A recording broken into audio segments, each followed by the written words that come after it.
An impinging jet is a fluid jet that strikes a surface vertically or at a specific angle for cooling or heating.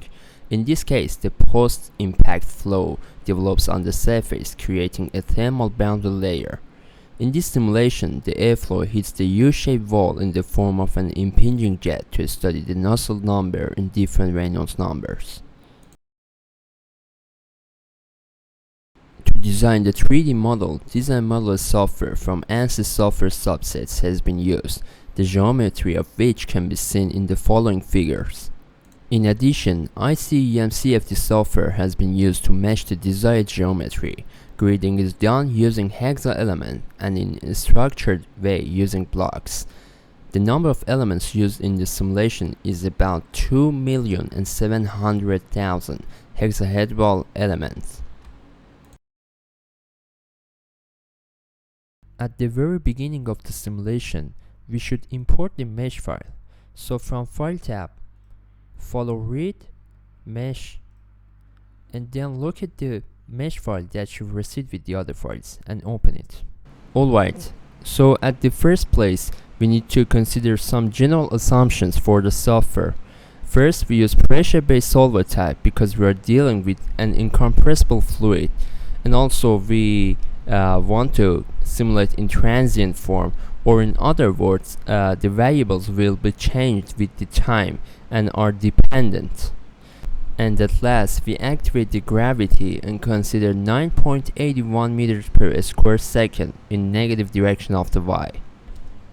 Then expand the model section and open viscous.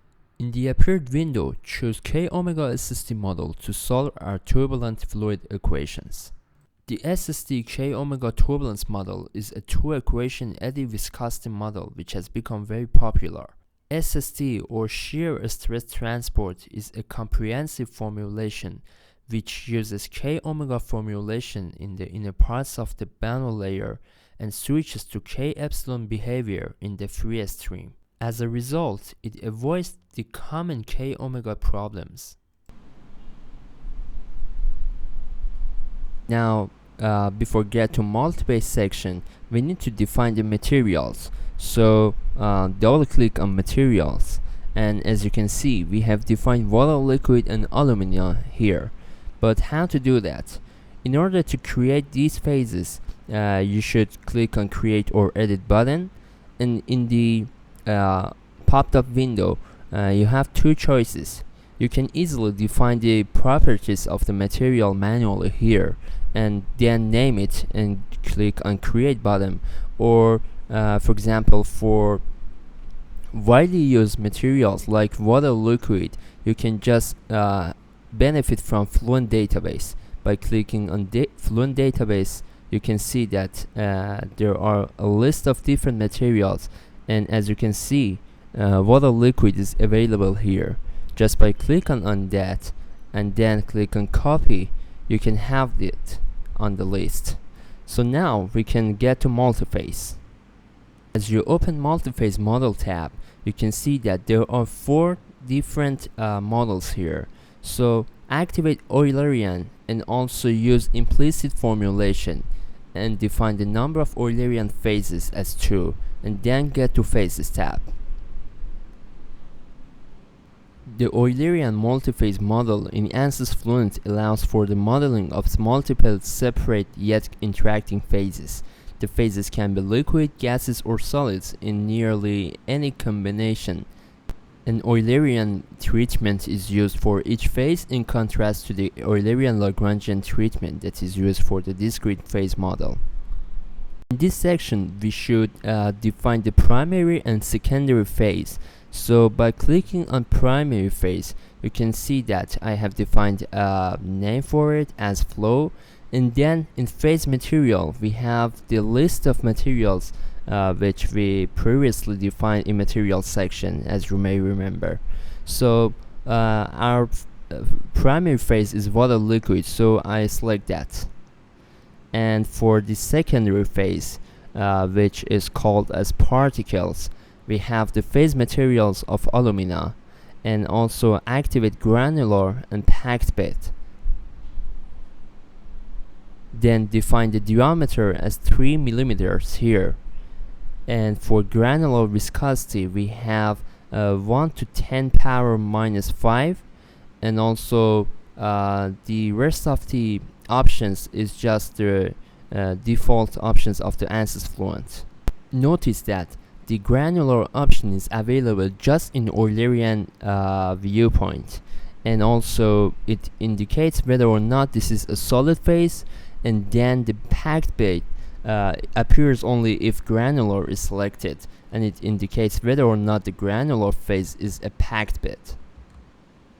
Now we are done here, but just to check the default values of ANSYS Fluent, you can get to phase interaction and see how the default values are, and just check the particles restitution coefficient as 0.9 and nothing else here.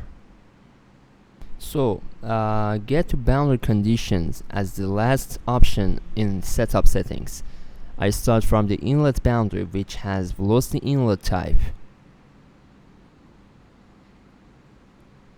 For the mixture phase, we doesn't have anything, but as I change it to the flow, we can define the velocity magnitude of the flow at the entrance, which is 0.05 meters per second, and also for the particles there is granular temperature at 0.0001.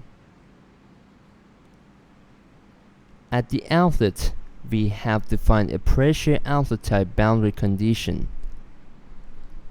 The gauge pressure, which is the most parameter in here, is 0, or in other words, at the outlet we have the atmospheric pressure. As the last boundary for wall of the reactor, it is not a moving wall, so we select the stationary wall and nothing else here. ANSYS Fluent offers us 4 different pressure-velocity coupling schemes. The pressure-based solver allows you to solve your flow problem in either a segregated or coupled manner. The simple algorithm uses a relationship between velocity and pressure correction to enforce mass conservation and to obtain the pressure field. We also employed Presto model for discretization of pressure and first order upwind for the rest of the equations. In the next step, we should define the criteria of the solution, so expand the monitor section and open resolution.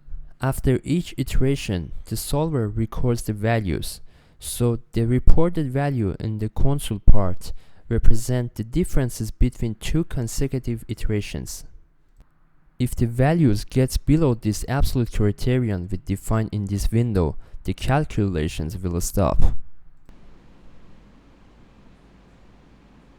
Then open initialization and use a standard initialization to compute the initial values for the equations. Now before get to run calculation and start the simulation, notice that we need to create an animation. And how to do that? As you can see in graphics section, as I expand it, you can see that we have different options here, which has contours here. By expanding a contour or double clicking on it, you can create a new contour. So I open contour 1, and as you can see in the settings window, at first we should define the variable here, and as I click on that, you can see we have many different variables.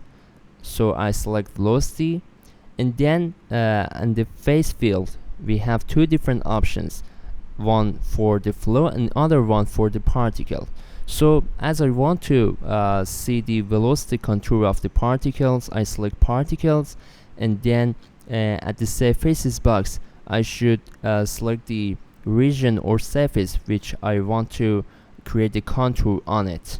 So select Zone R2 and click on Save and Display. As you can see, with the initial values, we doesn't have any velocity here. So just left the contour as it is. You can also define other contours for example for pressure or anything you need.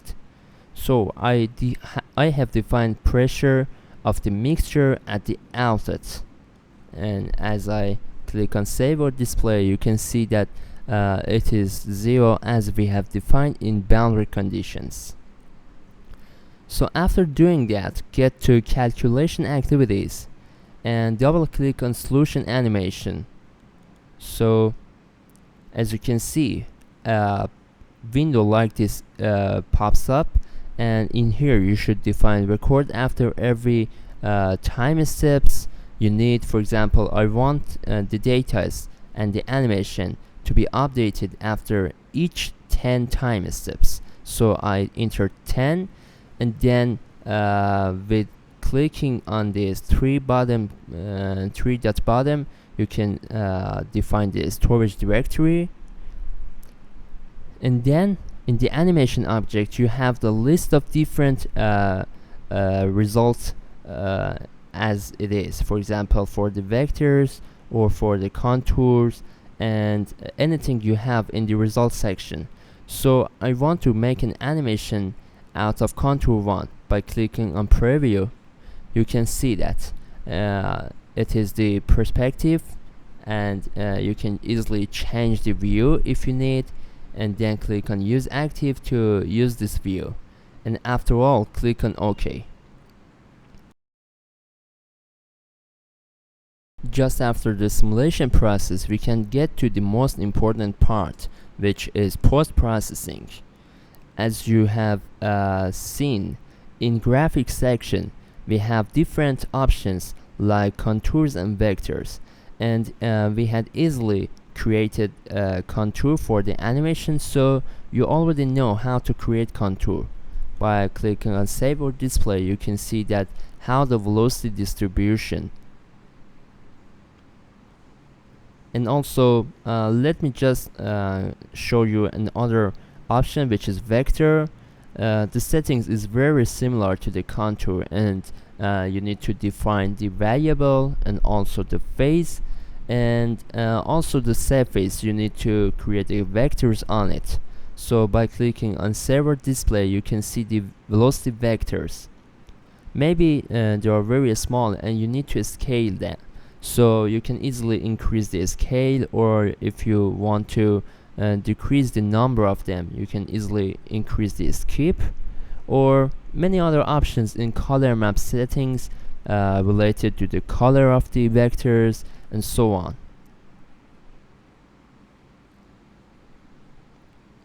And after all, after you have saved the HSF file of the animation, you can get to animation settings and click on playback. So you can see that in animation sequences box you have two different animation, and as you remember, that is because we have defined two animations before the solution. So I don't have the animation files right now, so the options are not enabled for us, but for you, after the simulation, you can define the start frame of animation and also the end frame, and change the replay speed, and click on right to see the animation.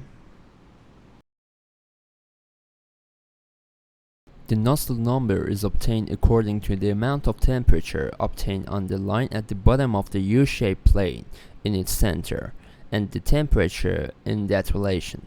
By changing the input velocity of the impinging jet, we can change the Reynolds number, and we examine the nozzle number. The following figure shows a graph of the nozzle number in this simulation in terms of various Reynolds numbers. The amount of pressure at the point where the jet hits the plate has the maximum value.